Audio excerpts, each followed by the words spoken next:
Xenotype. I read Xenotype. I read it through. It was one of the first Comicsgate books that I sat down and I suffered through. Because, I mean, I read Comicsgate books. I usually just enjoy them, or I just go, it's not for me. But this was, I said, I am going to endeavor to read every single one of these pages, like 150 pages long. And the art was beautiful. You know, you can't really complain about Odie. Yeah, real talent. But I almost quit Comicsgate. Like, oh, shit. Jeez. When I read Xenotype, it really did. Like I said, I remember like getting angry, and I told Andrew, I said, I don't know why I'm doing this. I'm wasting my life allowing retards to make shit. I said, I worked hard to like promote this with Liam and all this stuff. This comic book hurt me. Like it went on, and it was a weird fever dream where, from what I recall, Bancroft, I guess you've read it too. From what I recall, there was a kid who wakes up and everything's awesome. And he goes to high school. This is like a dream. He goes to high school and he sees his friends. And there's a girl there, I think. And he goes, hey, where's your boyfriend? And the guy goes, oh, didn't you hear her boyfriend was viciously murdered last night? Oh. Torn to shreds. Oh, shit. And then, like, they go, what's that outside in the yard? They're looking out the window of, like, the recess yard. And it's like a 7-foot naked man. And I swear to God, it's the weirdest thing.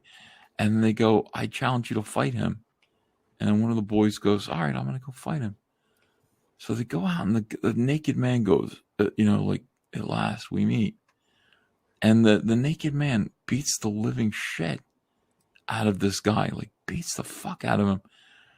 And then the kid, who is like, everything's awesome, is like, oh, I wish I could be the superhero of my dreams. And then he becomes the superhero of his dreams. He becomes Xenotype. Wow. Just like me and my weight loss. Like, I didn't even put any work in, it just happened. Yeah, a lot like that, I think.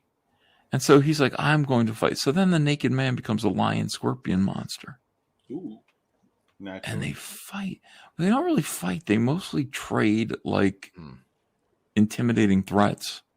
They stand there and point at each other and go, yo, I have killed monsters worse than you before.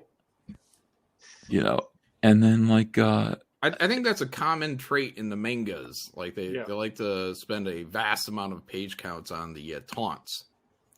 A lot of taunts. The fight itself was like... It never ended. Plus pages. Yeah. It just... like, they'd beat each other up, they'd bleed, and then they'd go to their corners and start yelling kind of, like, worthless taunts. Because, like, it doesn't matter what you say at that point. You can't go, you cannot defeat me. Because he is actually defeating you. And the other one's saying, your powers are no match for mine. But they are, because, like, you're bleeding and you're all fucked up. And that went on forever. And I remember lying on the couch down here in the basement and reading it and feeling a headache right between the center of my eyes, just pounding. And it actually, like, made me angry. I was like, what is this? Imagine being a beautiful tree. Mm-hmm. You know what I mean? Like, okay. Yeah, like, what kind of tree would you be if you were a tree? And then, like, somebody lets you know that it's like, it doesn't matter how big you grew, what kind of shade that you offered, the fruit that you provided. You're going to get cut down, turned into a pulp, and then Xenotype is going to be printed on you. You know what I mean? Like, there's a whole fucking rainforest of trees that suffered that fate. Anyway, that was Xenotype. So now we have this.